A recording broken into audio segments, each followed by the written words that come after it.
All right, good afternoon, everyone, and welcome to today's webinar. My name is Jorge Acosta Palmera, and I'm the director of the Statewide Training Initiative with Florida Legal Services.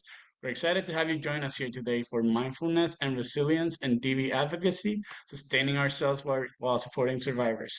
This is all part of Domestic Violence Awareness Month, so we're really grateful to have this webinar happening today. So before I introduce our speaker, I want to go through some quick housekeeping announcements. This training is being recorded, so if you registered, I'm going to send out an email to everybody that registered so they can get a copy of the recording and the materials.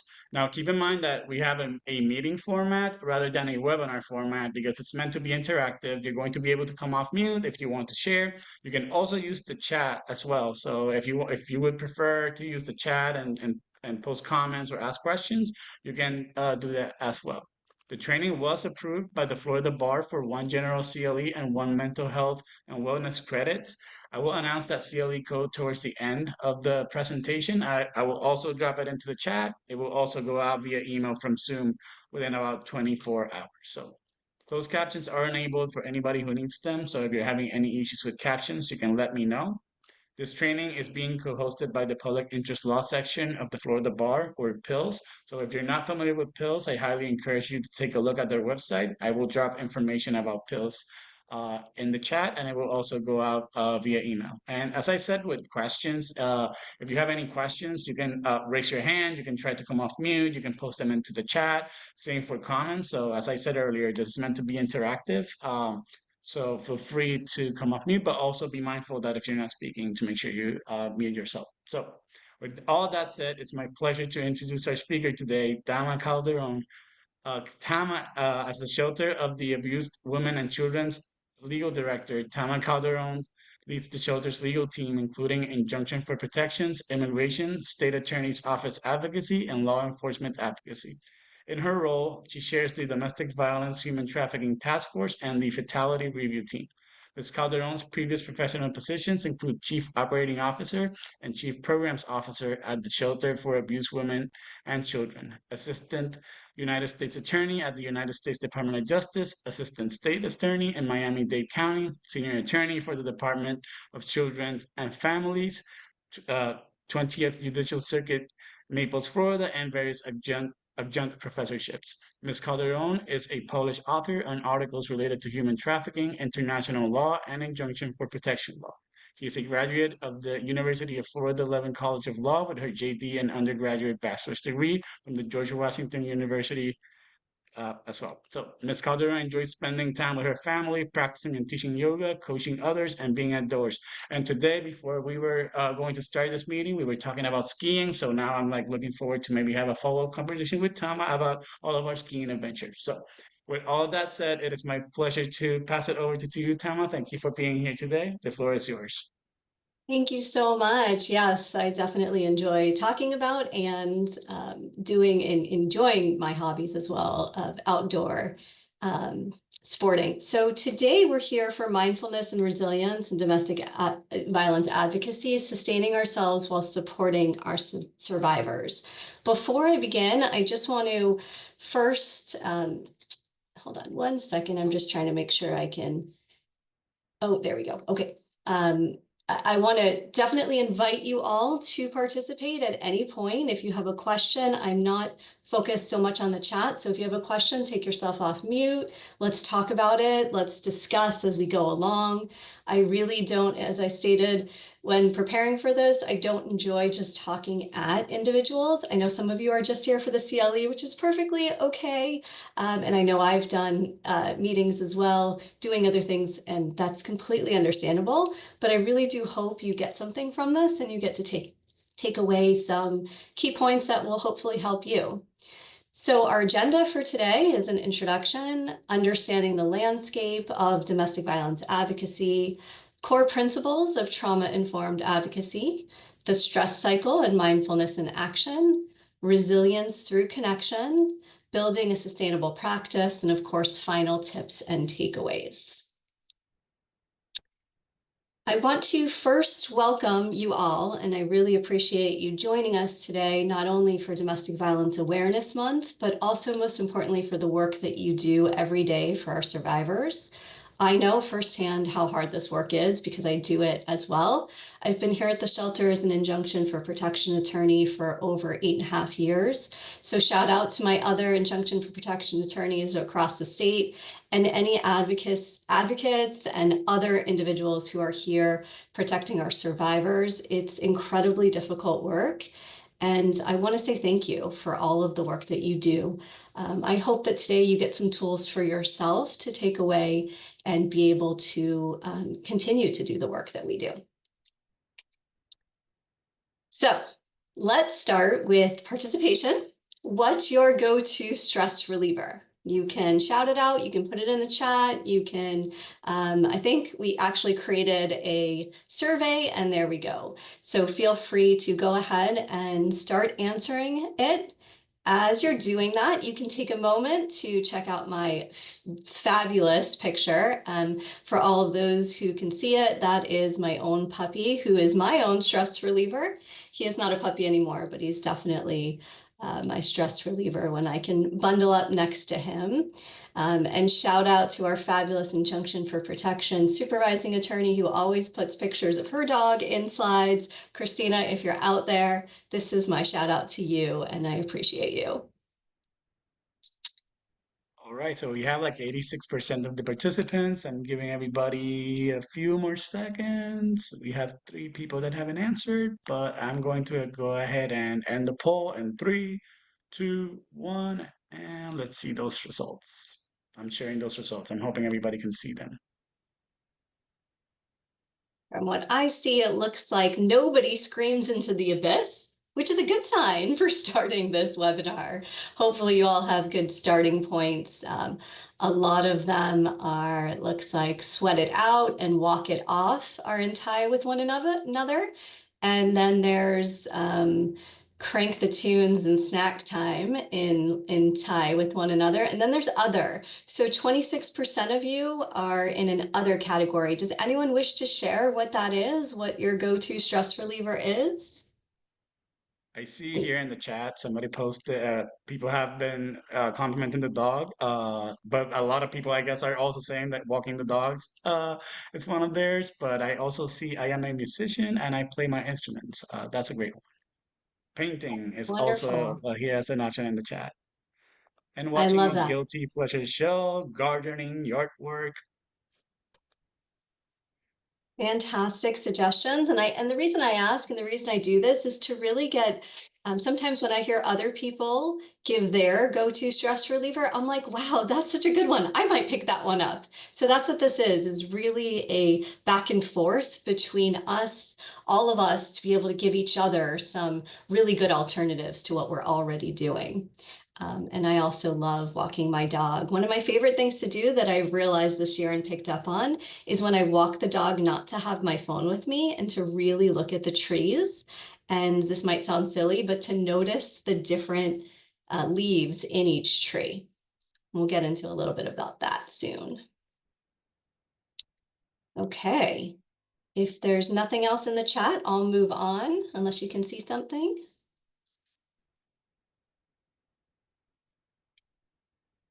We have a few comments. We have dogs and Netflix, and we are lucky to have a swing set on premise at our office, and I often make my way there. That's a good one. That's a great one. I love that one. Where I used to work, there used to be a gym downstairs. So during lunch, and I tell people this all the time here, during lunch, I used to go downstairs and run on the treadmill for like 15 minutes, get it all out, and then go back upstairs. All right, if there's anything else, feel free to jump in. And if not, let's start with our first grounding technique.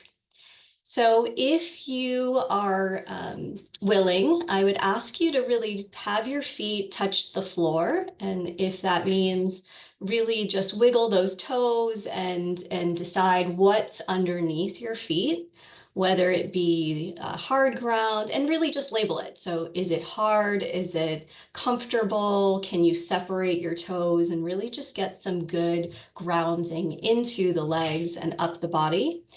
And while you're doing that, take a deep breath in through your nose and release out through your mouth. Let's do that again. There's some really good science behind exhaling, not necessarily inhaling, but exhaling. So if you could take a deep breath in, open your mouth and just exhale and be as loud as possible. If you're on mute, so I won't hear you, but if you're not on mute, go ahead and sigh really loudly so everyone can hear you. It really changes your nervous system reaction when you're able to exhale and have that sound come out. So with that being said, if you can think about 5 things at this moment that you can see, label them, you can notice them in your head, label them, and just maybe create words, one word for each thing you can see. And it could be a color, it can be an object, it can be anything at all. We'll move on to 4 things you can touch.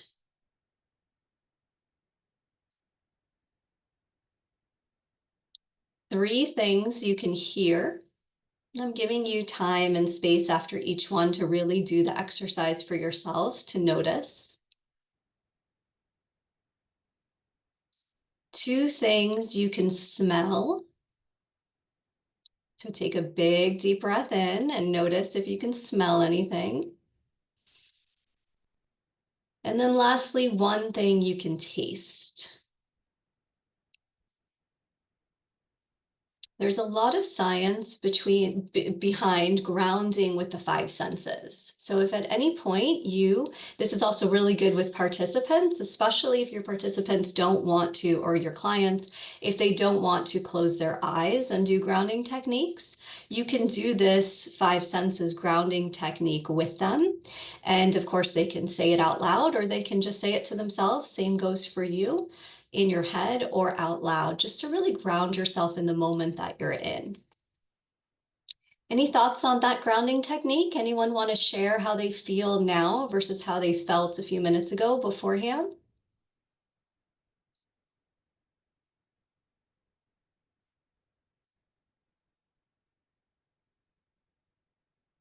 I'm hearing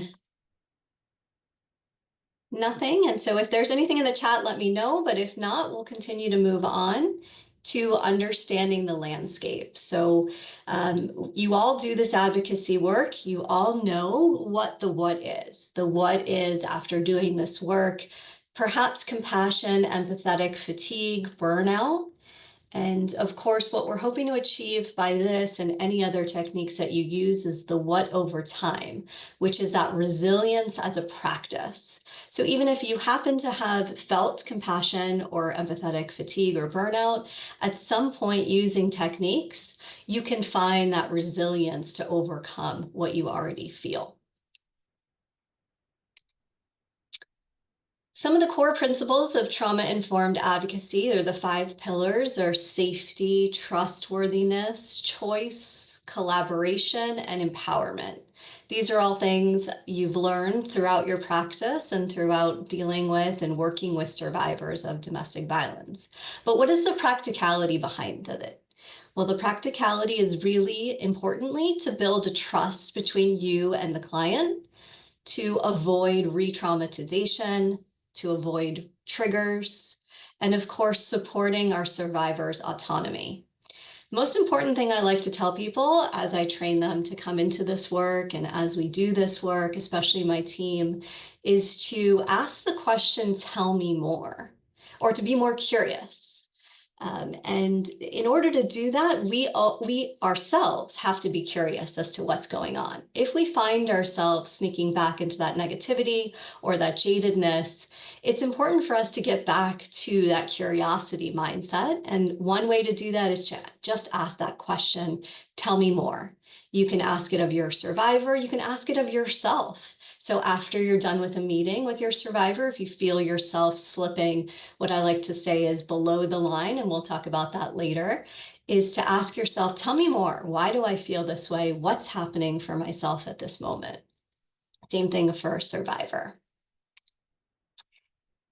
We've all seen this, the hierarchy of needs, I imagine. And so I hope that we all can tell that this is the actual hierarchy of needs, where the important stuff on the bottom comes first: food, sleep, water, then of course safety, love and belonging. And as we go up the pyramid, the motivation increases as needs are met. And the opposite as well is true. Except for survivors, this triangle is actually upside down, where their most important needs are housing, food, water, job, security, all those things, which we already know.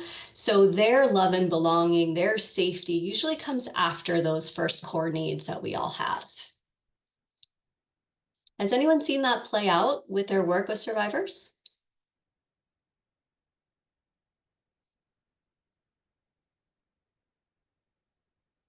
All right, we'll move on to stress versus toxic stress symptoms. As you read through these symptoms here, I'll give you a moment to kind of look through them, see if anything resonates for you. I know when I first saw this list, of course, my shoulders really became tense, and everything in my body locked up, because I was like, wow, I think I have every single one of these symptoms. And a funny thing that came across during that time frame, of course, was my yoga training, and a meme came across through social media. And I'll shout out to a close friend and colleague of mine who sent it, and it said, "Yoga question mark. It's a good alternative to burning down things." And I thought that was such a funny way to say that we all need a stress relief, or a way to deal with our stress symptoms. But most importantly, what I want you to know from these symptoms is that it is completely normal to have any of these symptoms, if not all of them, at the same time. Hopefully it can become clear to you that stress over the years, stress is important in our lives, and it's completely normal. And as long as it doesn't turn to that toxic stress. So if there's ever a point where you say to yourself, wow, all of these fit in at this very moment, then that might be a time when you say, okay, how can we step back? How can we rejudge and reimagine what our lives can be like? And really, there's never going to become a time where none of these play out in your life, because you're going to have your personal life and your professional life. And there's always going to become a point where some of these symptoms sit in.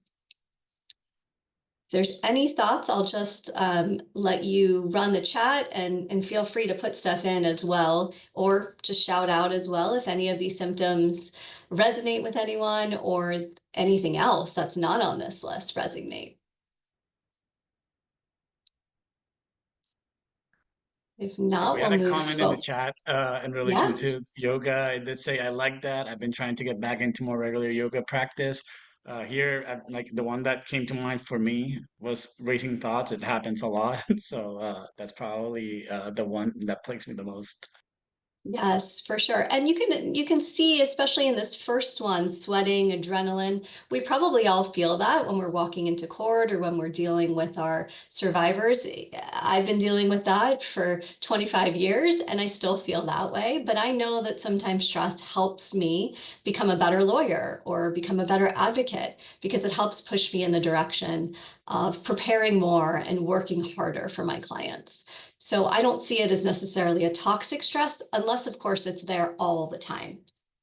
Any of these symptoms could be in that category as well. Thank you for putting that in the chat. All right, so we'll move on to the window of tolerance, and this is a TED Talk. I highly recommend you go and review it. The title is there, and the author is there. But really, what I took from it was the window of tolerance is we're either in our green, our yellow, or our red phase of being able to deal with something. And what are the three big warning signs? Physical, emotional, and behavioral. Based upon that list that I had up previously, where are we? Where do we feel? Do we feel like we can deal with things in that green phase? Do we feel like we can take it on and tackle the world? Or do we feel like we're just in that yellow phase, like we can handle it? We can keep going another day and move forward?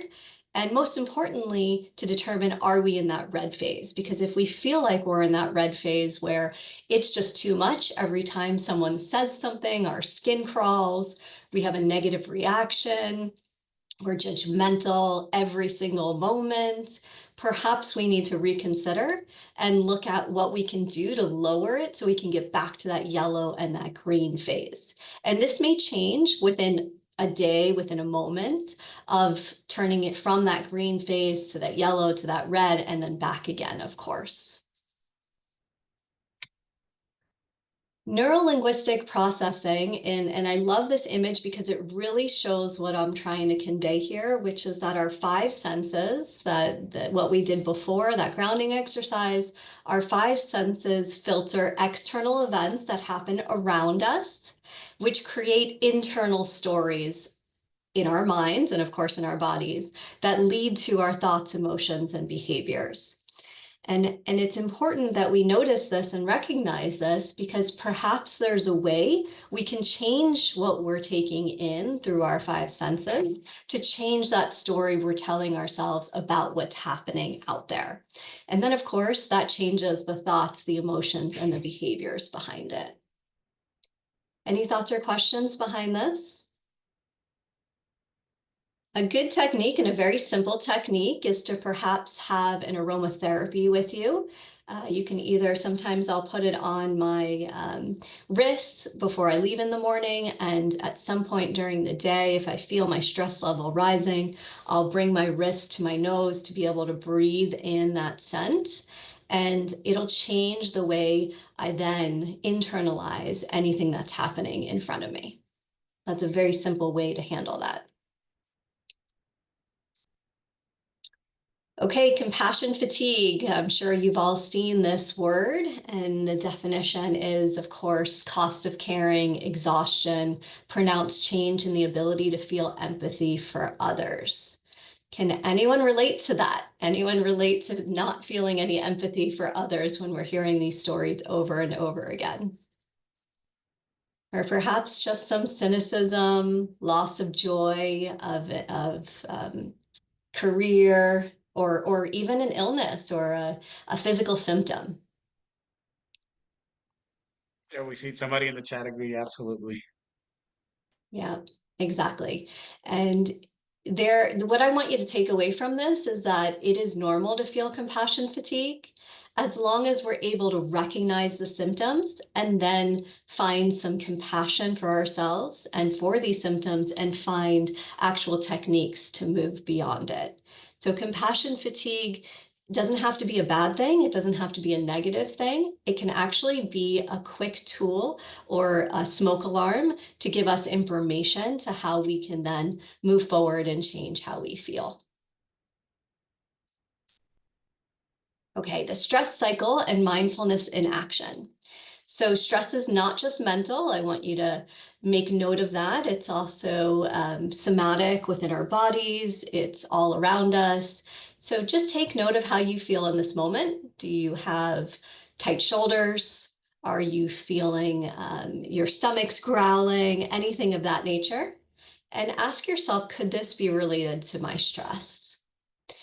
It's important for you to be able to do that consistently throughout your day because every time there's a stress cycle, it really needs to be closed and in order to reprogram the mind and let go of that stress.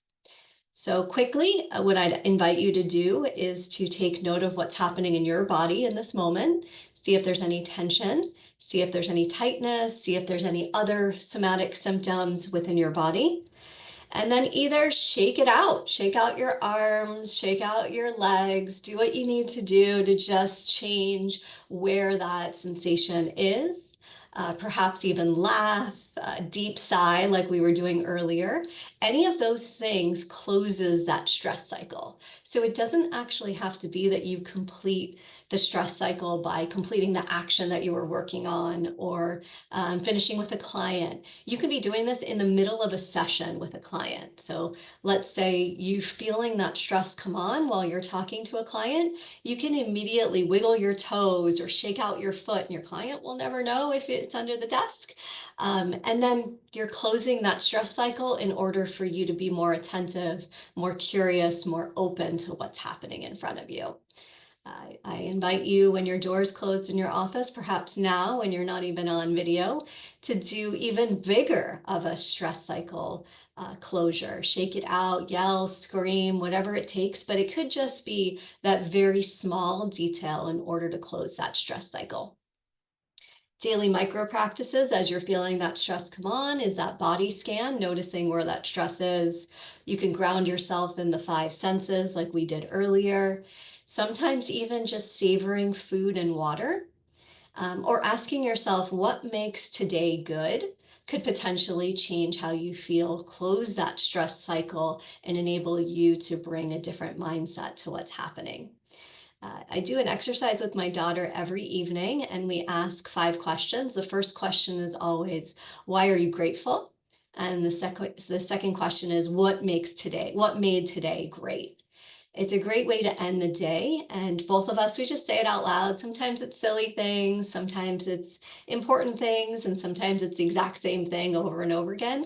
But most importantly, we say it out loud to remind ourselves of what happened that was good in the day. All right, I'll keep going. So mindfulness and resilience, there's a difference between the two words. A lot of times they're interchangeable, but for mindfulness, it's really focusing on the awareness, really focusing on your toes, your body. What moment am I in at this time?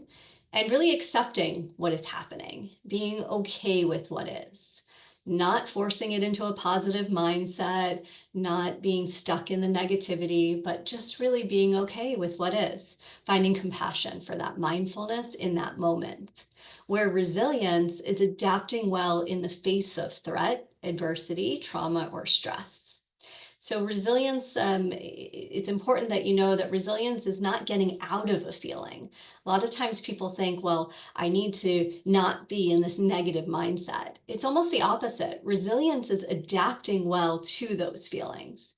There's a few different techniques and scholars that talk about this. Dr. Mark Brackett talks about the ruler technique, and if anyone's heard of these, let me know.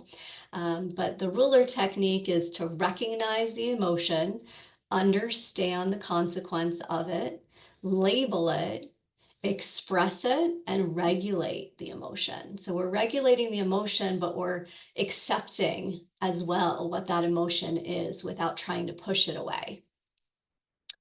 Tara Brach does the RAIN technique, which is a little bit more popular. Hers is to take a moment to recognize whatever's happening for you, even if it's just recognizing that I have tense shoulders or that I'm feeling nervous, to allow that emotion to settle into the body and the mind, to investigate why I'm having these. And that part I really love because it helps you ask the questions about where it's coming from to give you some more insight as to why you're having those emotions. Sometimes it's super easy and simple to know where it's coming from. And other times it's a really good exercise to investigate, perhaps this happened in the past and here's why it's coming up again, that trigger. Sometimes noticing our triggers helps them dissipate into the future. And of course, the last step to the RAIN technique is to nurture it, which is to give it some compassion, allow it to stick around, to get to know it, to understand it. And then, of course, there is the last therapy, which is emotions, facts, and compassion. This is sometimes the most easy to remember because if you can label the emotion, give yourself the facts behind why it's happening, then give yourself the compassion as to understand why it's happening. Sometimes those 3 words are easier because it's just the labeling, the facts, which is not the emotions, but the actual facts about what's happening, and then of course the compassion to move through it. There's also a wonderful practice with internal family systems. If anyone's heard of that, it's a fantastic therapy. It's also used in coaching as well, which I'm a certified coach, and we use it all the time to recognize our different parts of ourselves. And I'll just quickly explain that the theory behind it is that we're all made up of different different parts. So at this very moment, I can be confident, I can be nervous, I can be compassionate, all of that. And then, of course, I could be protecting some emotion that's happening as well. So we all have different thoughts and different feelings at the same time, and parts, as they're called in the therapy, and to investigate why they're all happening and what's protecting other parts as well. If you want any further information on IFS, I'm happy to give it to you. It's really one of my loves and my passions is to work on IFS and coaching. Okay, one of my favorite quotes: pain is inevitable, but suffering is optional. I'll just give you a moment to take that in, take a deep breath, and really release, allowing yourself to understand that pain is always there, and what we choose to do with it is important. Some mindfulness benefits, of course, are to reduce that stress that we talked about, to close that stress loop, increase job satisfaction, improved focus. A lot of times when we have that mindfulness, when we're able to be here in this moment, we can focus more on what's in front of us instead of what that story is in our head that we've created. We have improved attention to detail, greater emotional resilience. We can remain calm, clear-headed, especially when others in front of us are still experiencing trauma or going through trauma and reliving it for us. We become less judgmental.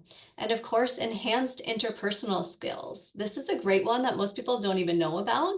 A lot of times, mindfulness brings effective, really effective two-way communication and supportive of each other, even under time pressure. Has anyone ever been in a situation where they're talking to someone and then all of a sudden they feel like that person is doing all the talking? That person is monopolizing the conversation?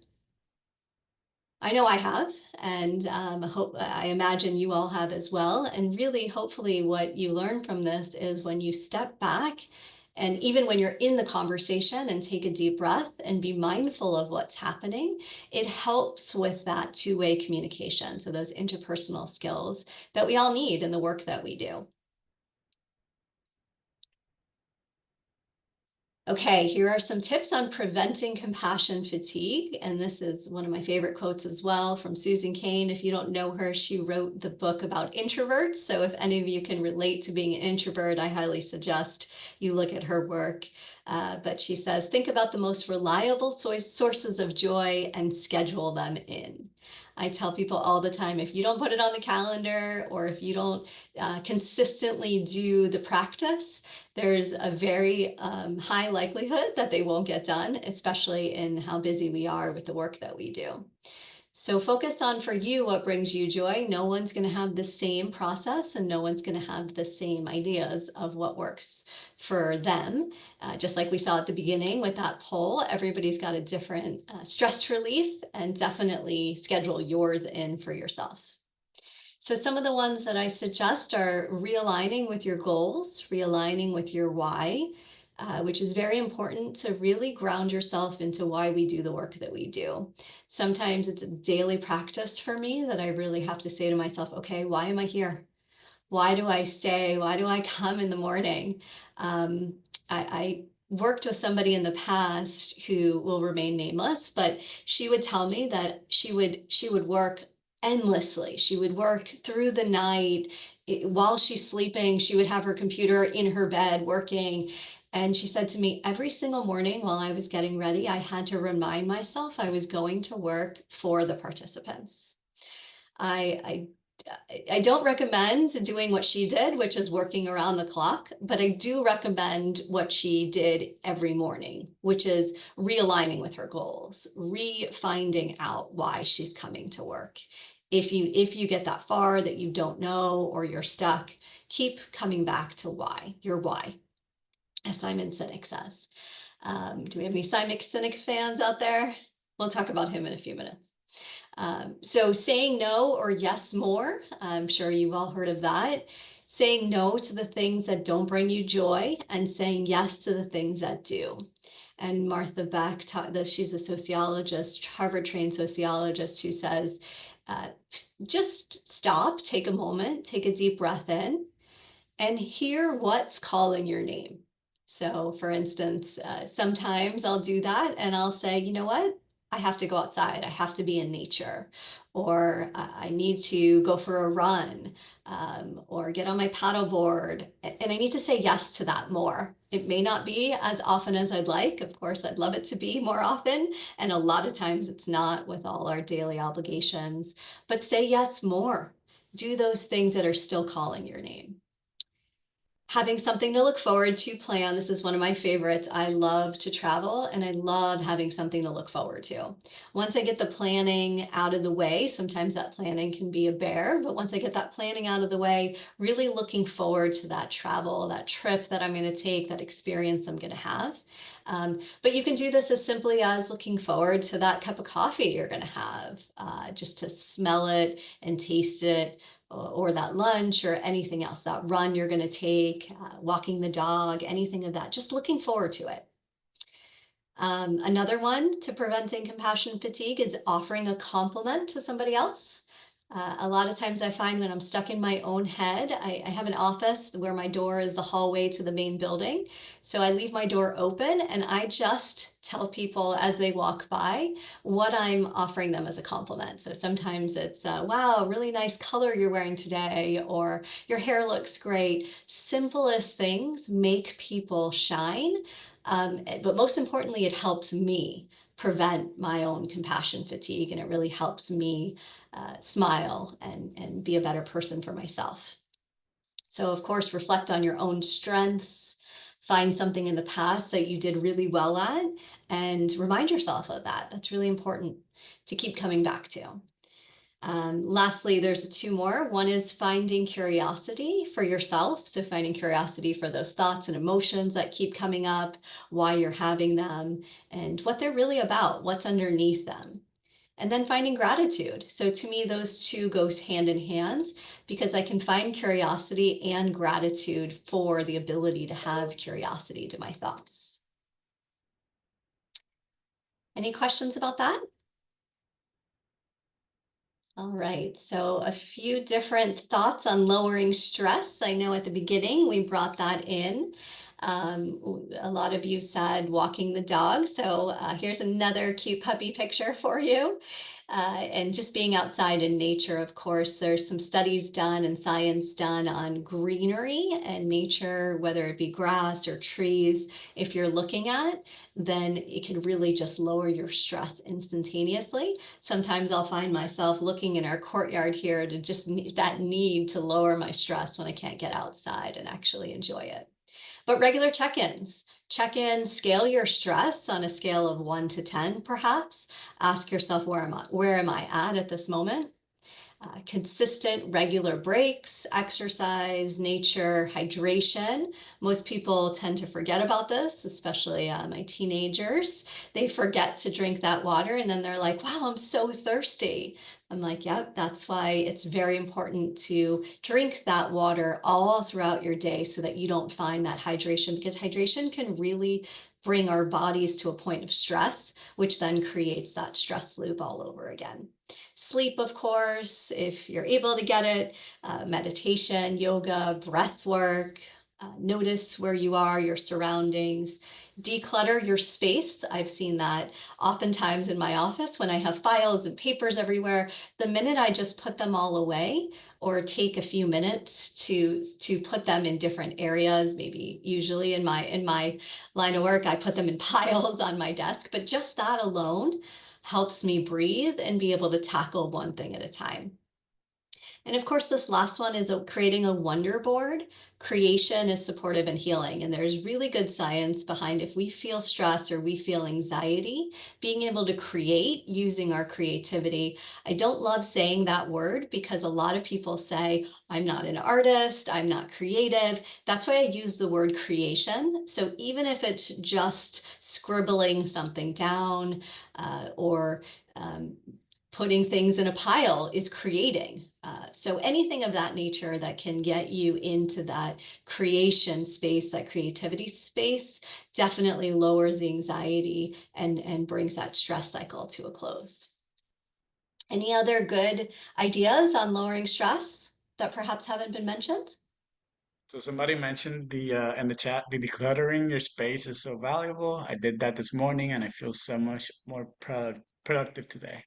I am so glad that you noticed that. And again, it's really not just the doing of it, but the extra part, going to that extra level of noticing what it does for you so that you can continuously bring it in and put that on your schedule or your calendar, or just remember that that's available to you if you're feeling stressed. Thank you for that. We have some additional comments in the chat. We have creating vision boards helped lower my stress, and somebody else shared dance breaks. Yes, dance breaks. Awesome. So I stand up at work. I don't sit down in order to do my little dance breaks. Okay, that's my secret. I'll share with you all that often I move my legs side to side, even sometimes when I'm in meetings, just to kind of get that little dance break or that exercise, that movement within my body. I love that. And yes, wonder boards, creation boards, they're amazing to really bring that vision of what you're looking for in the future, but really also who you are and what your pockets of joy are in this moment. So you don't have to be looking into the future with that vision of what you want. You can really be just creating a board, a wonder board, or a vision board for who you are now in this moment, bringing that joy. Okay, so building a sustainable practice, the three pillars are boundaries, recovery, and meaning. Boundaries are, of course, not only just at work, but also in life, emotional boundaries, energetic boundaries. Recovery is really finding that rest and that joy. So even if it's not sitting down, reading a book, resting as we all think of it, even if it's just doing what we find joyful, that's the recovery part, like we talked about earlier, that stress cycle closure. And then, of course, the meaning behind it.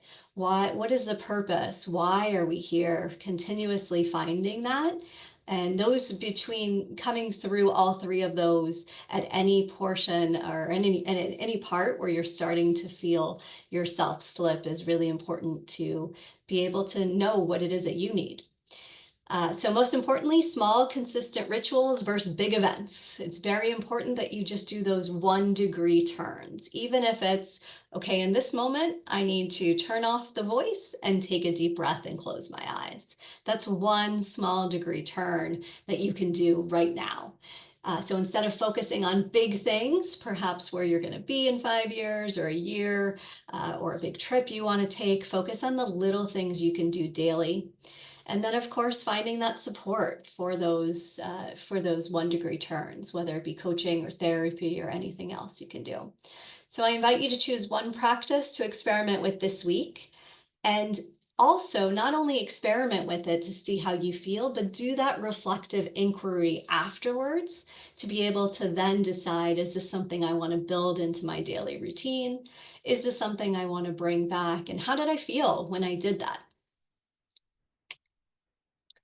So Simon Sinek, I promised we would come back to him. Anyone a Simon Sinek fan? He talks about waking up every day as if you already won. So instead of waking up, it's that mindset shift. Instead of waking up as, oh, I have to achieve, I have to get greatness, I have to win this case. Waking up and saying, you know what? I already won. I already achieved greatness by showing up. Everything else, he says, is going to be icing for you. Everything else is going to be success. So it's really, how do you define success? When I talk to clients and I ask them, well, what does success look like for you? Sometimes success is getting out of bed. Sometimes success is making my coffee, and sometimes it's packing a lunch. And that's perfectly acceptable, even for us in the helping profession, to have that as success.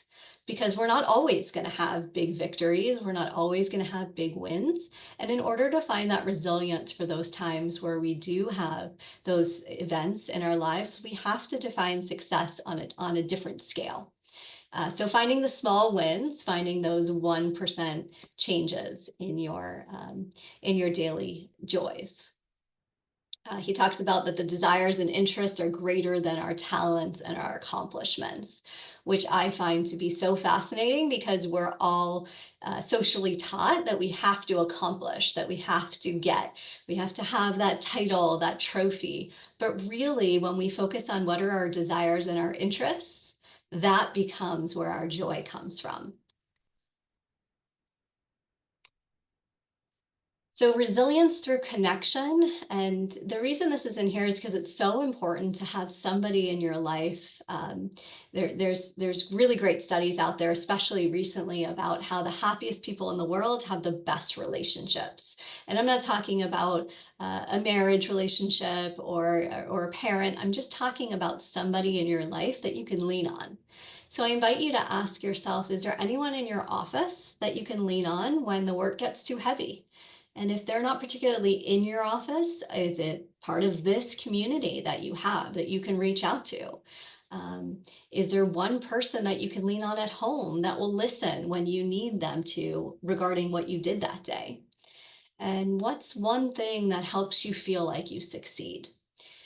And I invite you to really, really dig into who those people are in your lives. We're never going to have just one person. I think there's that whole theory that as we get older, we have different people that serve different needs within our lives. And I absolutely can say that's true in my life as well.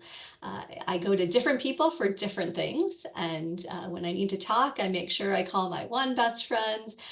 When I need to vent, I make sure I call another.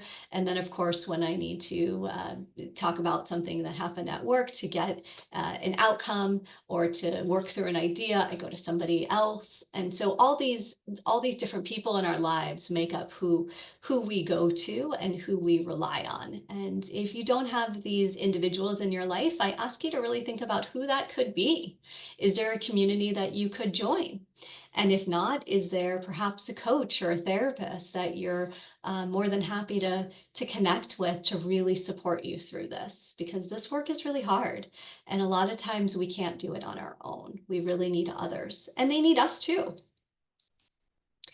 Okay, this is one of my favorite concepts, and you can ask my team.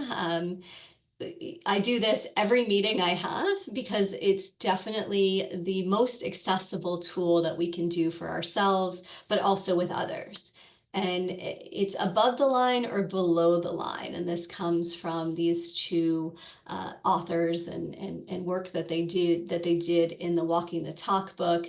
But it also comes most recently from Brene Brown. So if I have any Brene Brown um, fans out there, this she talks about this in her brand new book. And really what they all talk about is taking a moment to take a step back and say, am I below the line or am I above the line at this moment? It can also be on the line, so there's that option as well. There's never just two. But when you're below the line, you're dealing from a place of fear. So you're either playing the hero, the victim, or the villain in the stories that you tell yourself, whether, oh, I'm so amazing because I accomplished that, or I achieved that goal that I wanted, or oh, I'm so sad because I didn't get what I wanted. Or the villain is you want to hurt other people, of course. So the reactions are the ones leading when you're below the line. You're getting triggered very quickly. When you're above the line, you're in that flow process and you respond mindfully and not reactively. You're your own coach, your own challenger, your own creator. So you're able to see what's happening around you without it changing and reacting who you are and dropping you below the line. So there's no good or bad. If you're gripping to the beliefs of good or bad, then you're below the line. If you're above the line, you're hearing and observing what's happening around you. It's that stay curious, tell me more. That's being above the line. So I do this at the beginning of my team meetings. I'm always like, okay, who's above the line? Who's below the line? And then, of course, I give them the option to discuss why. Sometimes they don't want to discuss it at all, which is perfectly acceptable. But a lot of times it starts the conversation. They'll tell me about something that just happened, a client they just dealt with, or a phone call they just had, and then we'll work through it together as a team. And I find it to be incredibly useful and valuable, not just in a team setting with others, but most importantly with ourselves. Sometimes throughout my day, I'll hear myself say, oh man, I'm so far below the line, I should probably just go home. And then other times I'll be like, wow, surprisingly, I'm above the line and I'm doing really great. And for me, it's really great to acknowledge where I'm at, because a lot of times when we're above the line, we're not acknowledging it as much as when we're below the line. And so to acknowledge being above the line and acknowledge being in that joyful state is really wonderful, and it helps bring you more joy. Any questions about this or thoughts? All right, we'll move on if there's not. So your action plan, your why, what is it that you're going to do? Physical movement, food, water, nature. How are you going to do it? Is it going to be through meditation, therapy, alone time? And then your why. Why are you doing it? What is the reason that's driving you to do this? If you create that action plan for yourself, you can always come back to it. You can always change it, but at least it's there to help guide you. Another quick technique that we'll do here at the end is box breathing. And if you've already done box breathing, you're well aware of what to do. So this exercise is a way to invite calm, increase focus, and manage stress. And you can learn this for your own sake, but you can also learn it to teach to your clients, which often I do.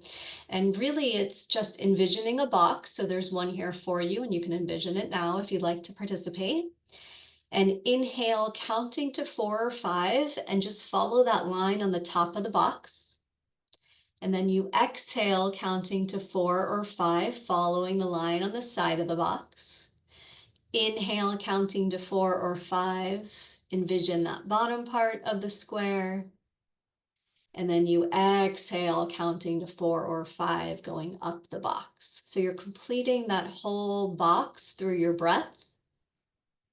Holding your breath, the inhale and the exhale, 4 or 5. You can also decrease that to 1 or 2. Sometimes when we go through trauma or we're in a state of stress, we can't get to that 4 or 5, and that's perfectly acceptable. So you just hold it for the same amount of time on each side, and that brings about a sense of mindfulness and awareness to our own breath, and then perhaps gives you a sense of grounding as well.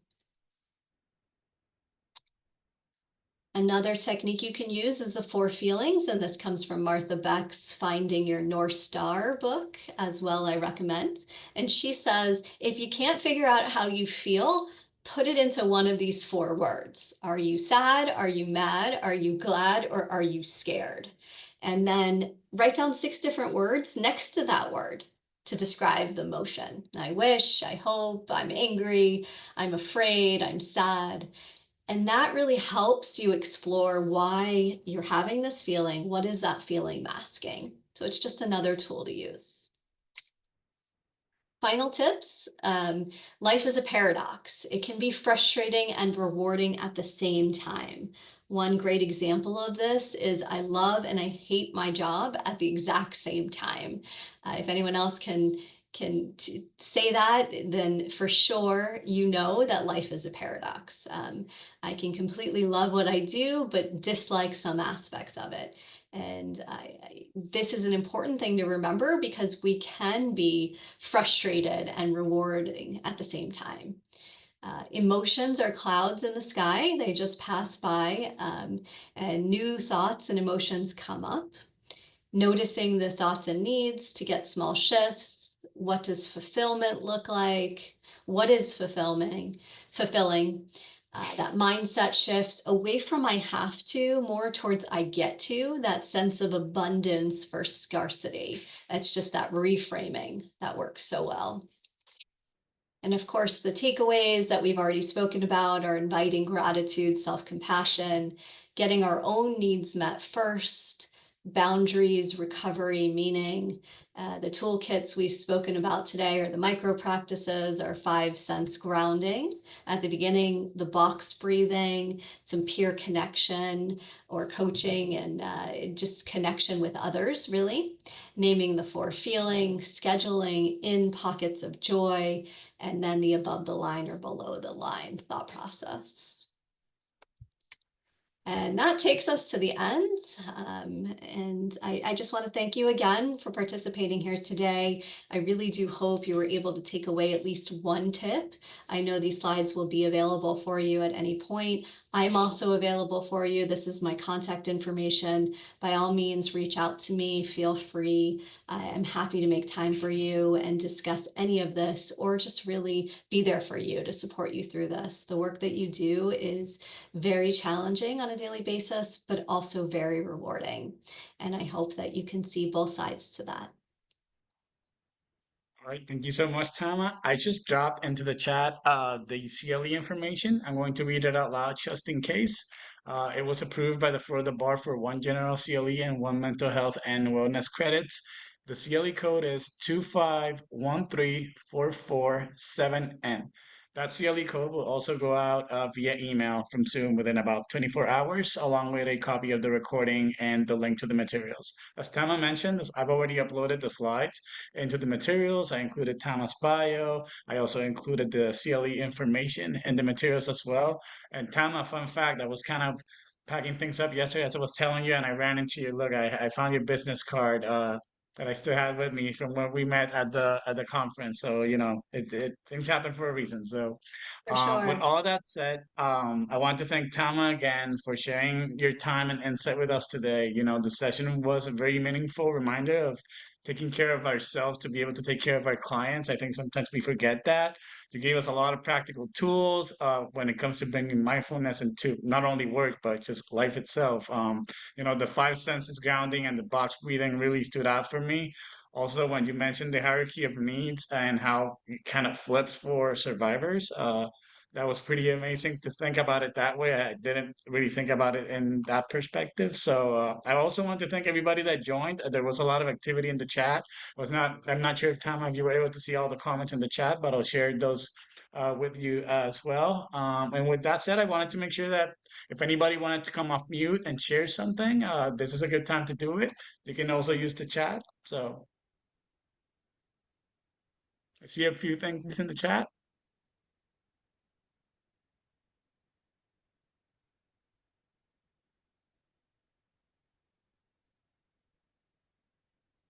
See a few thank yous, and yeah, I know we're right at about time. So I guess with that, I'm gonna go ahead and close out the webinar. I want to thank you again, Tama, and everybody that joined and were part of today's conversation. So have a great rest of your day, everybody. Take care. Thank you so much.